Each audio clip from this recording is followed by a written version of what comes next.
Sejam muito bem-vindas e bem-vindos a mais uma edição do Diálogos de Impacto, um podcast da Fundação Norberto Odebrecht, dedicado a conversar sobre transformação social e sobre caminhos possíveis para a construção de um futuro mais sustentável. Eu sou Isadora Sarno, analista de comunicação da equipe integrada da Odebrecht e da Fundação Norberto Odebrecht, e vou conduzir a conversa de hoje. Bom, nós sabemos que resultados consistentes, inovação com propósito e impacto real são metas legítimas de qualquer organização social. Mas antes de tudo isso, há um fator decisivo que sustenta o alcance desses objetivos ao longo do tempo: a cultura organizacional. Segundo o relatório Tendências da Comunicação Interna 2025, elaborada pela Ação Integrada e pela BERJ, fortalecer cultura e orgulho é o principal objetivo das organizações brasileiras. E é justamente sobre isso que nós vamos conversar hoje. Para esse diálogo de impacto, recebemos dois convidados muito especiais. Érica Buganza, gerente de recursos humanos da Fundação Itaú, e Jonas Nogueira, coordenador de sustentabilidade e impacto social da Fundação Norberto Odebrecht. Sejam muito bem-vindos, Jonas e Érica. É um prazer receber vocês aqui hoje. Prazer imenso receber esse convite, Isadora, Jonas. Estou muito feliz aqui de participar com vocês. Oi, Érica. Oi, Isa. Prazer enorme estar aqui com vocês. Vamos lá. Eu acho que para a gente começar a nossa conversa, importante é voltarmos um pouquinho ao básico. Afinal, muito se fala sobre cultura organizacional, mas a gente sabe que na prática, muitas pessoas ainda podem enxergar como algo abstrato, tendo dificuldade para definir ou para compreender o que de fato é. Por isso, eu queria iniciar esse momento fazendo uma pergunta para ambos, então se sintam muito à vontade para responder. Na visão de vocês, quando a gente fala em cultura organizacional, do que a gente está falando na prática? Bom, vamos lá, vou começar então. Acho que para mim, cultura, ela é o que a gente vive no dia a dia, né? São as escolhas que a gente escolhe ser e fazer todos os dias aqui. Ela orienta nossas decisões, ela só existe quando a gente vive na prática, né. Acho que a cultura é tudo aquilo que nem tudo aquilo que está escrito, mas tudo aquilo que a gente vive, que a gente vê acontecendo, que a gente vê essas, experiências no dia a dia e principalmente os líderes vivendo também isso, né. Eles não só são participantes dessa construção, mas também são os responsáveis, por assegurar que isso está acontecendo na prática deles e nas equipes também. Sim. Acho que vale a pena a gente trazer um pouco de conceito também, porque cultura é um fenômeno multidimensional e existem diversas acepções de cultura. Acho que vale a pena a gente pensar que a partir do sentido antropológico, que são esses modos de vida global, podemos compreender a cultura como um sistema de significação no qual a ordem social ela é comunicada, reproduzida, vivenciada. Sendo assim, a cultura organizacional, a gente pode entender como eh, essa dimensão da cultura criada a partir de um grupo social que se conecta e se organiza a partir do trabalho. E as instituições, as organizações, as empresas, por sua vez, nada mais são do que comunidades de sentido, ou seja, nós produzimos significado a partir do trabalho, assim como produzimos modos de trabalhar e entender o trabalho a partir da cultura. E hoje a gente vai falar especificamente, trazer o foco da cultura no contexto do terceiro setor. E a gente sabe, né, que todas as organizações possuem uma cultura própria, mas as sem fins lucrativos e as com fins lucrativos, elas obviamente têm finalidades que são muito distintas. Empresas possuem como foco central o lucro e a competitividade de mercado, e as organizações do terceiro setor são movidas por uma causa. E isso, por si só, cria dinâmicas que são muito particulares, o que também pode refletir na forma em que suas culturas são construídas e manifestadas. Então, Érica, antes de atuar na Fundação Itaú, você trabalhou durante quase uma década no Itaú Unibanco. Ambas as instituições, elas fazem parte de um único grupo. Isso, no seu ponto de vista, influencia a cultura organizacional da fundação? Sem dúvida, acho que aqui dar um passinho atrás e explicar um pouco como funcionamos, né. Acho que aqui na fundação nós temos a nossa cultura, que hoje ela parte de elementos diferentes aos estabelecidos pelo, Itaú Unibanco. Isso tem bastante relação com esse aspecto, com o mercado que estamos inseridos, o para que nós estamos aqui, mas acho que a gente parte de um mesmo fundador, né, que é o doutor Olavo, e eu acho que isso orienta por si só as 2 empresas, né, e nós temos valores que eles podem não ter o mesmo texto, mas eles partem de essências muito semelhantes. Então, quando eu falo que ética é inegociável para o banco, ética é inegociável para a Fundação Itaú também, né? Quando eu falo que o banco tem um foco bastante especial no cliente, o meu foco está no impacto para a sociedade, que no meu caso é o meu cliente, né? A gente não usa o termo cliente, mas o meu cliente é a sociedade. Então, eu acho que sim, a gente parte de linhas muito próximas, então a valorização, o respeito, a diversidade barra pluralidade de pessoas, o fazer junto, né, acho que o que a gente, sempre traz esses valores, do banco mesmo nós não sendo o banco, né, acho que a gente tem uma responsabilidade muito grande ao trazer conosco esse nome Itaú. E na perspectiva da Érica profissional, se você pudesse citar um ponto, diferencial entre uma cultura de uma empresa e de uma organização social, o que é que você mencionaria? Eu costumo dizer que quando eu vejo uma empresa orientada para lucro, o olhar para resultados, ele acaba ele acaba ele acaba se diferenciando bastante, porque se uma empresa não tem lucro, ela não consegue permanecer na sua existência. Claro, a questão financeira é bastante importante para as organizações sociais, e eu acho que, sob essa perspectiva, a gente olha bastante o impacto do que a gente causa.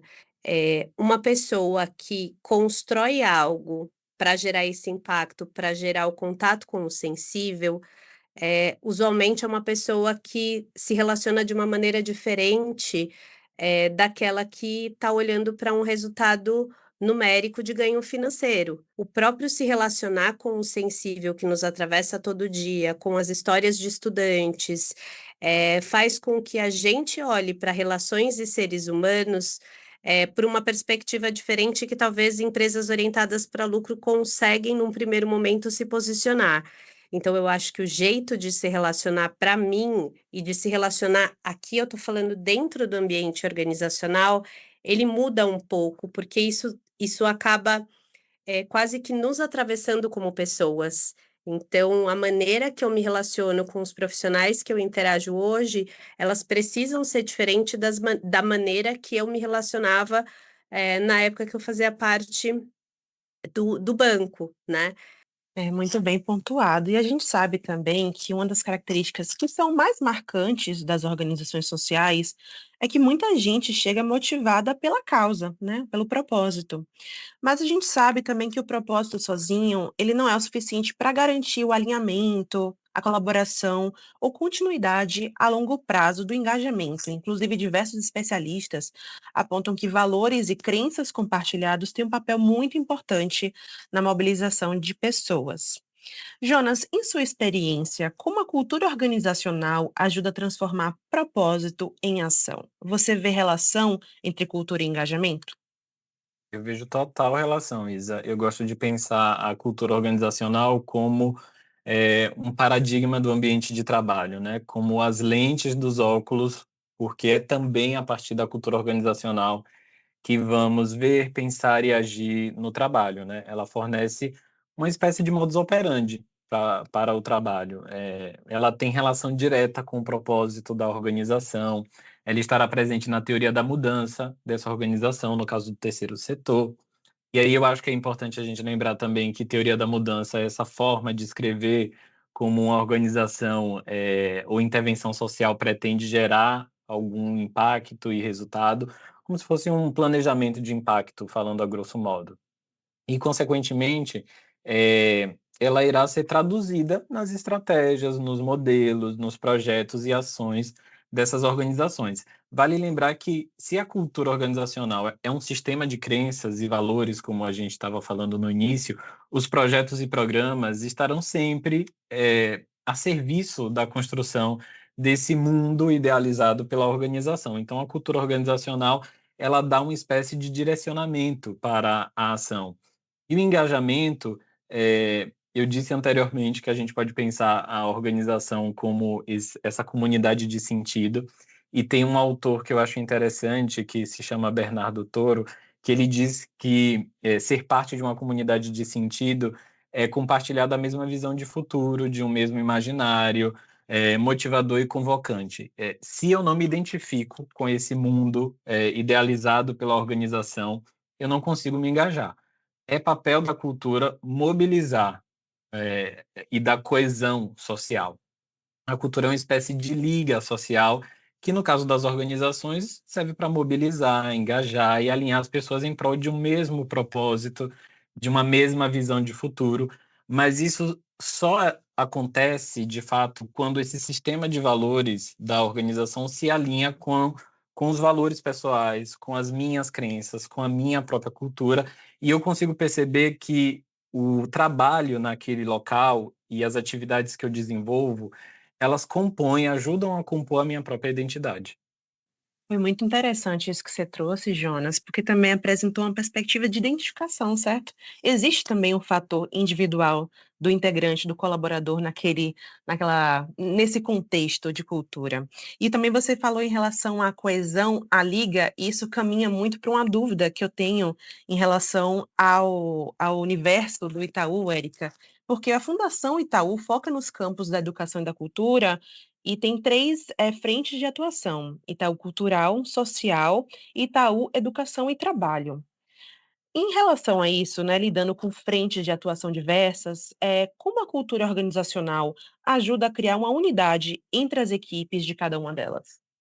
Eu acho que a resposta do Jonas, ela deu muito o tom de como isso acontece aqui na prática, assim. Acho que, a cultura ela vem para ser esse grande fio condutor do como vivenciar o que os nossos valores na prática, né.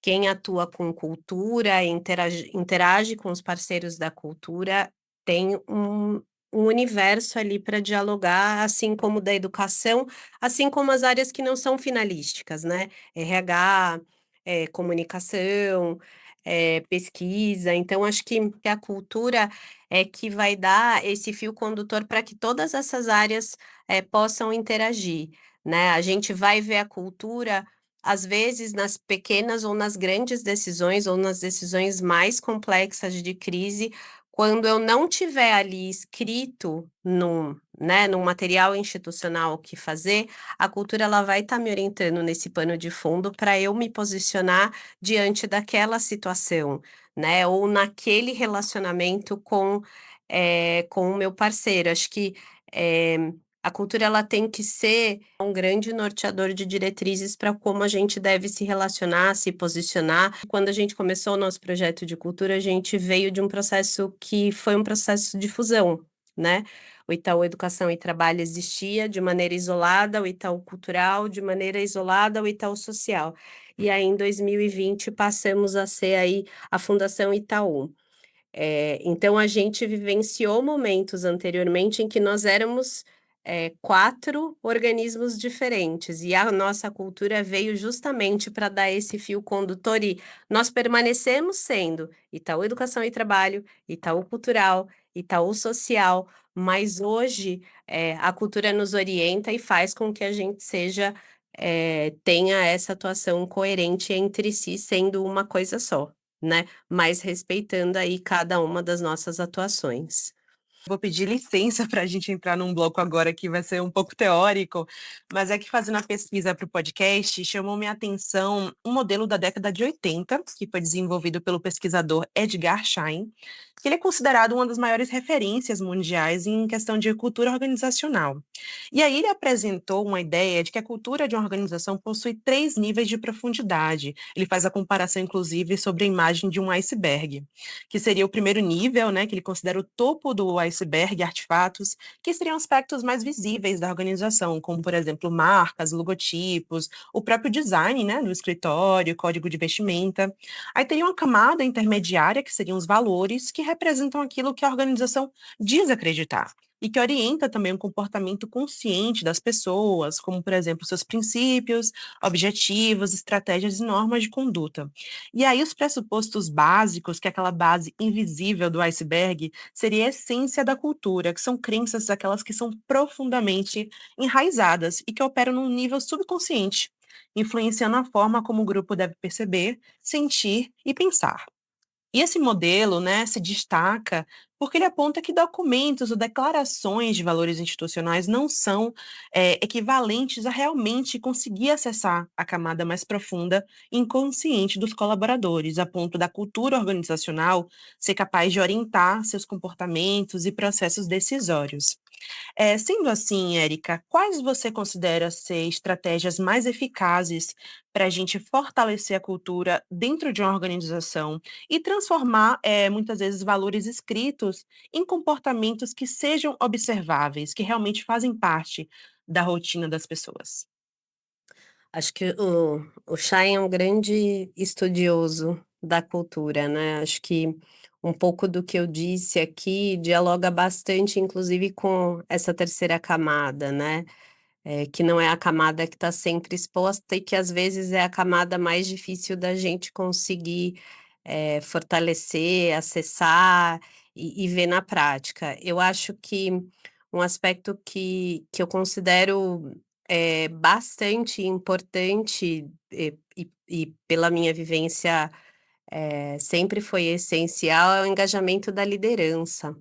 Acho que aqui a pauta da cultura organizacional, ela é uma pauta muito, muito, muito liderada pelo próprio presidente, assim, né, acho que logo que ele assume a presidência, essa foi a primeira meta institucional que a gente teve, né, olhar para né, para a construção da nossa cultura organizacional. Como eu disse, antes nós éramos, eh empresas que operavam sob uma lógica diferente, né, e de bastante autonomia e sem essa unicidade cultural.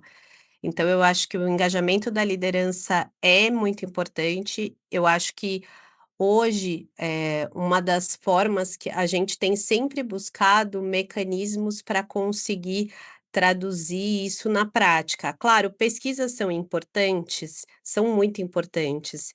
Elas trazem indicadores, elas trazem referências para a gente se pautar, mas também a gente tem exercitado outros formatos de trazer isso na prática. Então, logo depois da construção da cultura, a gente estabeleceu um documento aqui que a gente chamou de compromissos de liderança. A nossa cultura organizacional, ela foi um grande aporte para a construção dos compromissos de liderança e depois a gente traduziu os nossos, a nossa cultura em comportamentos observáveis no momento da avaliação de desempenho. Essa é a maneira que a gente, desenhou e pensou para que as pessoas também pudessem vivenciar uma cultura e conseguisse traduzir o que estava ali como diretriz para a gente em ações práticas, nesse olhar e nesse dia a dia de trabalho. Acho que a liderança ela acaba sendo quem também reproduz primeiro essas atitudes na prática, e a equipe está o tempo inteiro observando isso. Então, poxa, está escrito ali, meu gestor está fazendo, esse líder está me puxando para esse lugar, significa que está acontecendo. E de novo, quando a instituição está diante de dilemas, a maneira que essa instituição vai tomando suas decisões orienta muito a equipe para dizer se aquela cultura está sendo vivenciada na prática realmente. Então eu acho que tem mecanismos que nós do RH conseguimos apoiar na hora de estabelecer uma estratégia de desdobramento de cultura organizacional, mas claro que isso também precisa estar muito exercitado pelos líderes, para que isso se torne permanente nessa cultura. Jonas, na sua experiência, isso também é convergente com o que a Erika acabou de trazer? Você também vê as lideranças exercendo esse papel para a consolidação da cultura organizacional? Eu concordo, Isa, totalmente com a Érica. Acho que a gente pode pensar em inúmeras formas de compartilhamento da cultura, de reafirmação, mas o líder, eu acho que tem um papel central, né? Na nossa cultura aqui no Grupo Novo Nó, é, que está bem em linha também o formato em que Érica trouxe do Itaú, né? Existe o Grupo Novo Nó, existe a fundação, que a gente pode pensar enquanto negócio, a gente compartilha da mesma cultura, mas a gente tem também nossas próprias formas de fazer, ser, pensar, a partir até do propósito, né? Mas existe, dentro do grupo, de um modo geral, a ideia de que a relação líder e liderado é, em essência, uma relação de educador-educando. Então, eu não consigo pensar no papel do líder na consolidação de uma cultura organizacional, ou mesmo nessas estratégias, sem ser a partir dessa figura de um líder educador, né? E o que é que seria um líder educador? É aquele que pratica o exercício pelo qual o líder dedica tempo, presença, experiência e exemplo para a sua equipe. Uma forma mais, digamos assim, organizada para a gente ter sempre em mente isso do exemplo que a Erika trouxe, né? Não é a presença resumida, em estar perto, é a abertura ao diálogo que permite compartilhar experiências, é a abertura para aprender com o outro e que faz nascer a confiança, é o senso de parceria que faz emergir o compromisso em torno de objetivos comuns, ou seja, é uma educação pelas práticas e vivências em que é necessário viver o que se ensina, e ensinar o que se vive, né? Ou como a gente costuma dizer aqui, uma educação pela vida e para a vida, pelo trabalho, e para o trabalho. E em sua visão, uma pergunta, eu vou até fazer uma brincadeira agora, parecida com o que vem antes, o ovo ou a galinha? Mas na sua visão, o que é que vem antes? Uma liderança forte constrói uma cultura forte, ou uma cultura forte forma lideranças alinhadas e aí disseminadoras da cultura? Eu vou torcer um pouco essa questão que é muito boa. Eu acho que uma cultura forte entende a liderança como um processo. Vamos pensar que, o que seria uma cultura organizacional forte, né? Uma cultura organizacional forte, para mim, é aquela que permanece fazendo sentido para o tempo no qual ela responde. Então, para isso, ela precisa sobreviver às mudanças do tempo, conviver, aprender, se modificar com o diferente. Uma cultura organizacional que não consegue conviver com a diversidade, com outros referenciais, que só tolera os iguais, ela está fadada ao fracasso, a desaparecer, ou pior, ela estimula comportamentos preconceituosos e violências, né? Eu li recentemente o livro, da Maria Homem, que é pesquisadora e psicanalista. Ele se chama, Procura-se uma nova liderança para o novo tempo, e ela diz que o líder é uma construção histórica moldada pelas necessidades, angústias e expectativas de cada época. Então, mudam-se as formas de viver, de trabalhar, de se relacionar, de amar, de sofrer, e o líder precisa responder a esse tempo. Cada tempo produz seu modo de liderar. É uma função simbólica a liderança, de mediação de sentidos e não de domínio, de poder, como normalmente a gente pensa, né? O ser humano, ele precisa dessa estrutura de atribuição de sentido, porque ele não suporta o caos. Então, é papel do líder organizar, o trabalho em torno de um sentido comum, de um propósito, mas ele está em constante transformação. E aí entra a importância da cultura na formação de uma liderança, para que ela não, forneça um modelo de liderança rígido, verticalizado, adoecedor, que toma as equipes apenas como executoras.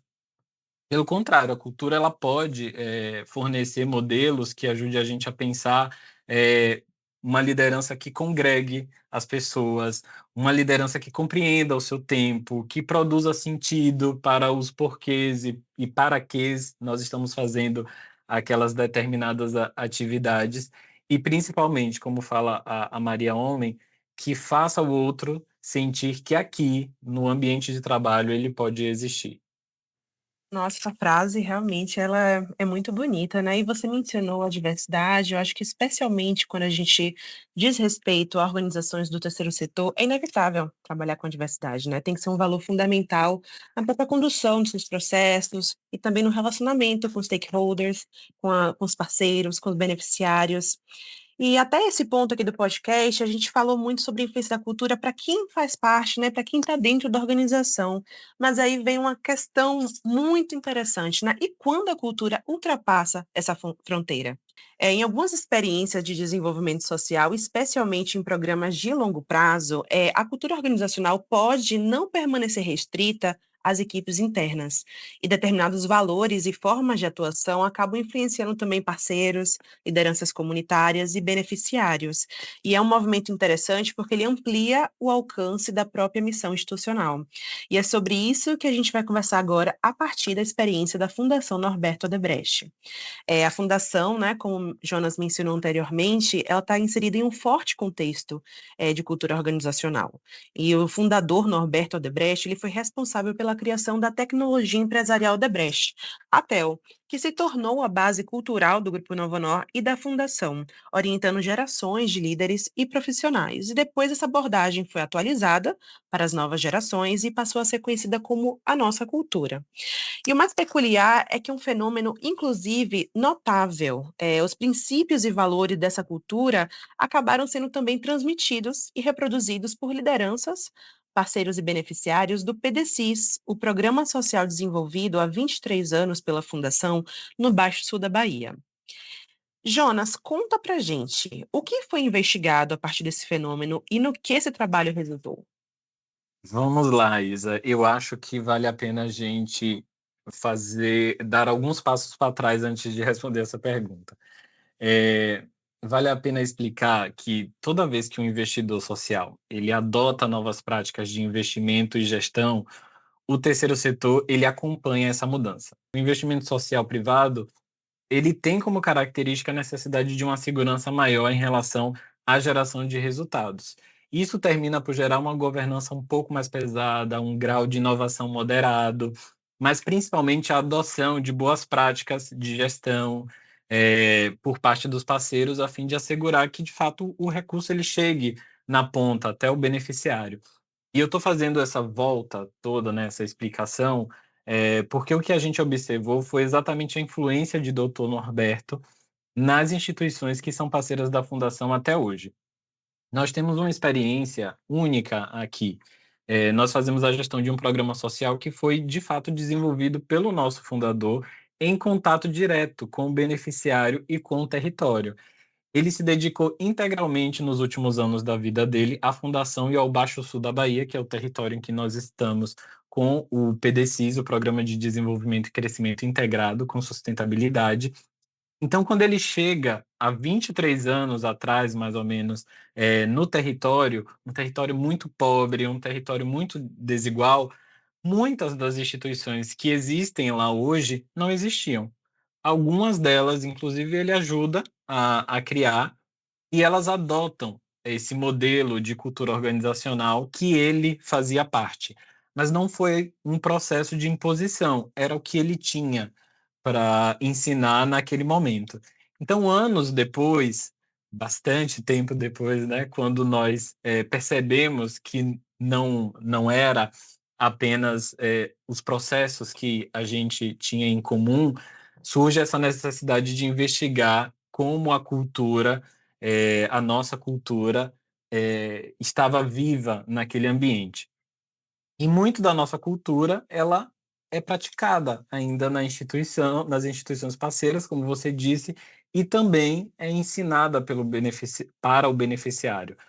A partir, obviamente, de uma leitura do território, uma leitura das instituições, a partir do propósito de cada uma dessas instituições, então nós decidimos sistematizar como essas práticas de compartilhamento da cultura junto ao beneficiário, elas eram desenvolvidas. E nós conseguimos mapear 10 práticas. E dentro desse processo, a gente percebeu, junto com os parceiros, a necessidade de criar um ambiente para se discutir cultura organizacional no programa social. E assim nasce o programa Nossa Cultura como mais uma ação de fortalecimento institucional feita pela Fundação no território. E Jonas, o que você acredita que permitiu elementos de uma cultura organizacional construída dentro de uma instituição dialogasse tanto com comunidades e organizações do terceiro setor, locais do Baixo da Bahia? Eu acho que pelo fato da nossa cultura ser centrada nas pessoas, e o fato do PDCIS ter sido fundamentado no valor do espírito de servir. Dr. Norberto, ele dizia que o espírito de servir deve ser compreendido como dar de si sem pensar em si, sempre visando o conforto espiritual e o conforto material daqueles que sofrem, em particular daqueles que momentaneamente ou não estejam impedidos de prover o próprio sustento. Ele foi um homem à frente do tempo, né, que escreveu muito e pensou o programa social da Fundação como um modelo de tecnologia que se estrutura em resultados, em processos, mas principalmente no interesse e na escuta do beneficiário, da unidade de família e do interesse público. O que eu acho que fez com que permitisse à comunidade, às comunidades, melhor dizendo, se apoderassem do programa, se sentissem parte constituinte do programa, a ponto de, após 12 anos do falecimento dele, ainda hoje, quando nós vamos fazer visitas de acompanhamento das ações, a gente escuta das pessoas do território, mesmo que não sejam beneficiárias do programa, alguma história com ele ou um sentimento muito grande de gratidão. Enfim, eu acho que a cultura organizacional, acho que tinha muita verdade primeiro, né, antes de tudo, tinha muita verdade do que ele faz, e isso fez com que a cultura organizacional, com as devidas adaptações, né, fizesse sentido para o território e permanecesse viva até hoje nas instituições parceiras e nos beneficiários.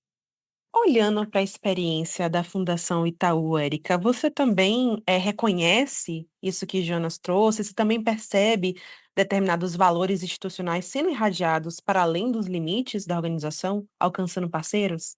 Olha, eu acho que sim, percebo. A nossa cultura ela mostra muito o como a gente faz as coisas. E muitos dos nossos projetos a gente faz com outras pessoas, né? E nessa medida, essas pessoas acabam vivenciando a nossa cultura, sem a gente ter, talvez, de uma maneira tão metrificada como vocês, né, apresentaram essa vivência, mas hoje, por exemplo, eu tenho programas, de mestrado que a gente constrói em parceria com universidades, né. Hoje a gente acho que tem mais de 9 programas de entre mestrado e doutorado que a gente realiza. Todo o processo seletivo, a gente faz em parceria com essas universidades. Então acho que primeiro, né, a construção conjunta ela aparece de uma maneira muito forte, e a maneira da gente pensar em quem são esses alunos, em quem a gente vai impactar, o para que essas pessoas vão ter esse, né, acho que o próprio desenho do curso já olha muito para esse impacto que a gente quer causar, mas quem são as pessoas que vão fazer parte desse grupo. Eu tive inclusive o privilégio de, concluir um mestrado por um desses programas. E é impressionante o como eu via as pessoas trazendo na prática, a questão da pluralidade, a pluralidade dos alunos que estavam ali presentes, o cuidado que se teve na organização do curso que ia, claro, a gente estava com uma instituição forte por trás, mas uma instituição que se permitiu fazer conosco, uma instituição que permitiu que a nossa cultura estivesse os impactando o tempo inteiro. Então, sim, eu vejo isso acontecendo, embora eu acho que não seja esse o objetivo, primordial da nossa cultura, né, mas é inevitável que a gente, acabe gerando esse impacto pela presença que a gente tem, pela maneira que a gente faz as coisas, e isso eu vejo em inúmeros programas dos quais a gente tem aqui. E você acredita, Érica, que uma cultura organizacional forte qualifica a relação com os parceiros e com o público atendido? Ela qualifica, ela influencia bastante a maneira como a gente constrói essa parceria.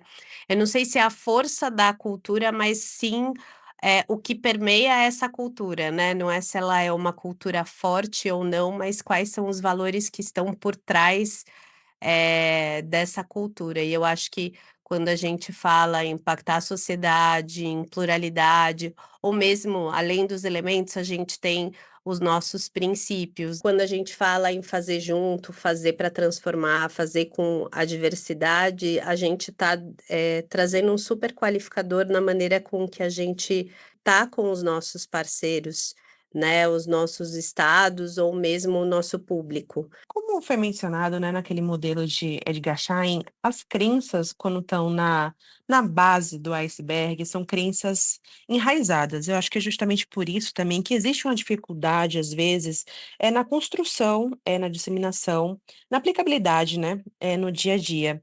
E apesar da relevância do tema e dos benefícios que a gente discutiu até aqui, construir e manter uma cultura forte continua sendo um grande desafio para as organizações de todos os setores. E segundo a pesquisa Cenário do RH no Brasil, realizada pela ABRH Brasil e pela Humane em 2024, a cultura organizacional foi apontada como o principal desafio das organizações brasileiras. Érica, você, né, de recursos humanos, você acredita que existe algum erro comum que as organizações cometem quando tentam fortalecer ou disseminar sua cultura organizacional?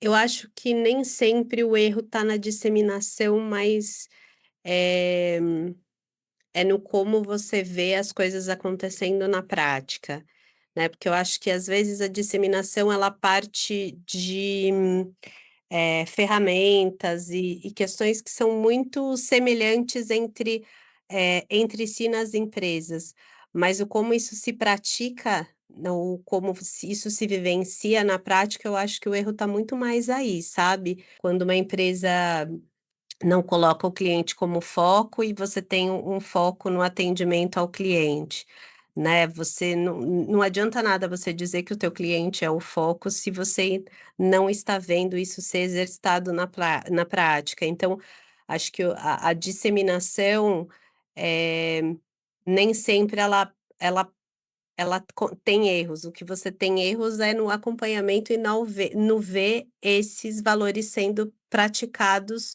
no dia a dia dessa empresa. É a diferença entre o discurso e a ação, certo? E cultura é ação, então Exatamente. eu acho que isso é muito importante. Qual você acredita ser o papel do RH nessa perpetuação da cultura, tendo em vista especialmente os novos colaboradores, pessoas que vão entrar na organização, que ainda não têm talvez conhecimento de como funciona, estão ali do zero? Eu acho muito importante o papel do RH na disseminação da cultura organizacional, na verdade, no processo todo da cultura organizacional, desde o início, da concepção, do desenho, no como essa cultura vai ser disseminada, vivenciada, até o como ela vai ser absorvida por quem chega. Pra gente aqui, um dos grandes cartões de visita, são os nossos materiais, é o como funciona a nossa cultura, né, acho que isso, e para as lideranças a gente tem esse material adicional que eu comentei dos compromissos de liderança, acho que, hoje o RH aqui na fundação ele participa, de inúmeras etapas que são igualmente importantes, né, então a gente participa no sentido da gente lidera junto com o presidente a construção do planejamento estratégico, né, eu que liderei o processo da construção da cultura organizacional. Como RH, o nosso papel tem que ser sempre o de, estar atento ao que está acontecendo, estar, produzindo conteúdos, provocações e trazendo isso no dia a dia de trabalho. Então, recentemente eu estava falando sobre o planejamento dos próximos 3 anos, do nosso próximo triênio,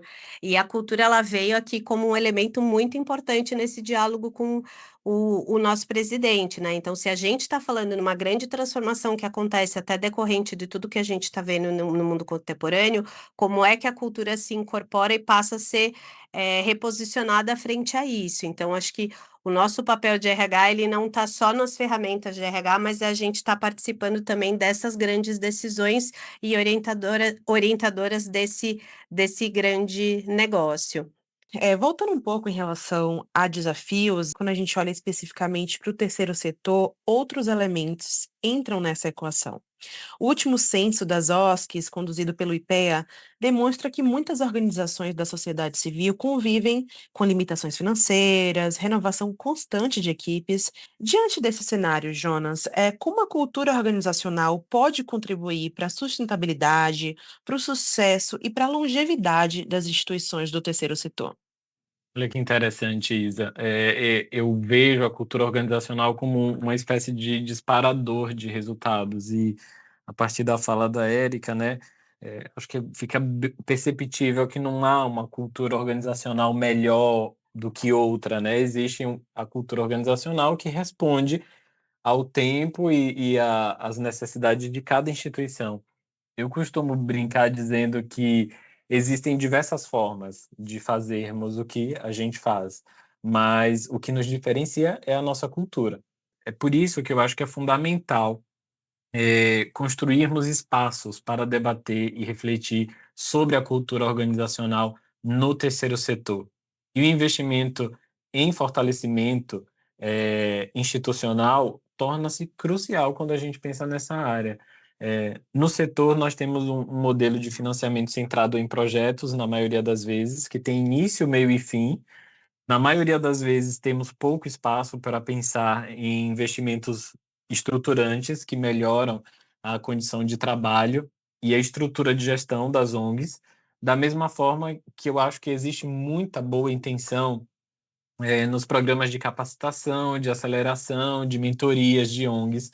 Porém, o fortalecimento institucional sem, recurso financeiro vira, na maioria das vezes, sobrecarga de trabalho. Então, é necessário que nós pensemos como o investimento social privado pode fortalecer as culturas organizacionais no terceiro setor como uma forma de qualificar os resultados, como uma forma de qualificar o impacto social que a gente quer gerar. E olhando um pouco para o futuro, né, a gente sabe que a gente vive um cenário hoje marcado por mudanças aceleradas, né, essa transformação digital, novas formas de trabalho, e por isso as organizações sociais também são chamadas a se reinventar constantemente. Eh, Érica até mencionou o papel do RH, né, para reposicionar a cultura no mundo contemporâneo. E diante isso levanta uma questão importante. Quais vocês acreditam serem os valores considerados mais fundamentais para as organizações do terceiro setor nos próximos anos? Quando eu penso no futuro das organizações, acho que não só das organizações sociais, a capacidade de aprender, como o próprio Jonas já trouxe, e por sinal é um dos nossos elementos de cultura, a capacidade de aprender, não, mas o aprendizado contínuo é que a gente fala, a gente não precisa só aprender a aprender, a gente precisa estar constantemente aprendendo, né. E eu acho que esse é um valor que vai ser muito importante que todas as organizações e pessoas estejam bastante conectadas, né, à realidade. Eu sou mãe de 2 filhas, eu acredito que o futuro do trabalho das minhas filhas ainda nem nasceu, acho que ainda não existe a profissão que as minhas filhas, eh, terão. Hoje cedo eu estava tendo uma conversa com a minha líder, e a gente estava falando justamente sobre o nosso papel frente a tudo que está acontecendo agora em relação a transformações de tecnologia, inteligência artificial, e o nosso papel, o de estar atenta, aberta e nos reposicionando para que a gente possa apoiar a nossa liderança e os nossos líderes a compreenderem e se reposicionarem frente a tudo que está acontecendo, né. Então, para mim, eu acho que a capacidade de aprendizado vai ser um valor muito importante. Habilidades técnicas, tecnológicas, inteligência artificial, essa coisa toda vai estar nos permeando, é um caminho que não se transforma, né, não volta mais atrás.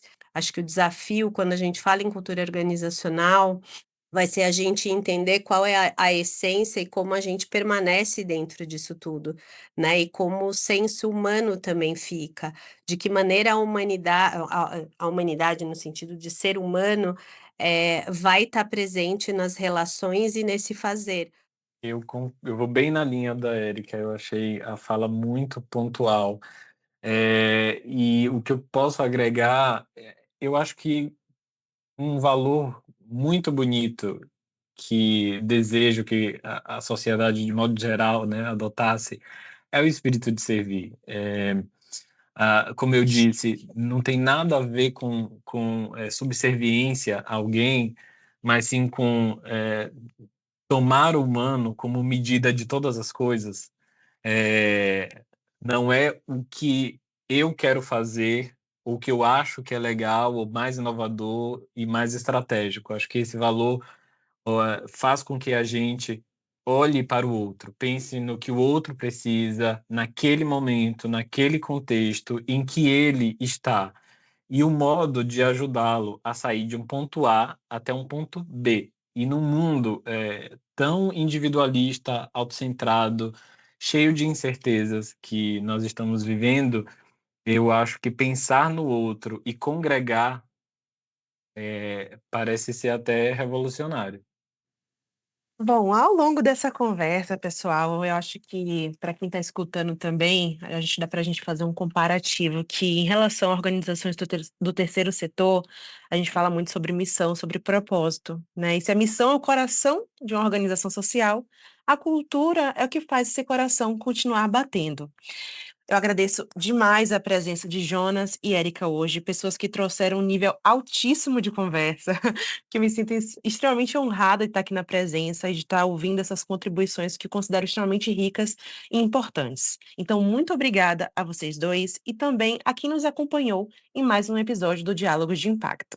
Obrigada, Isadora. Obrigada, Jonas. Foi realmente uma conversa de altíssimo nível. Obrigada pelo convite, pelas perguntas, pelas provocações. Acho que é um bom podcast é quando a gente sai, refletindo a partir desde a sua construção, né, e eu acho que desde que vocês me fizeram o convite, vocês também me convidaram a parar para refletir, sobre o meu dia a dia de trabalho, sobre fazer cultura organizacional e mais ainda depois desse bate-papo delicioso aqui com o Jonas, então muito obrigada. Eu que agradeço. Obrigado, Isa, pela mediação. Obrigado, Érica. Aprendi muito. Acho que é um tema super rico que a gente sempre tem que voltar para dar intencionalidade àquilo que a gente faz. E espero que todo mundo goste também. Obrigada mais uma vez e até a próxima.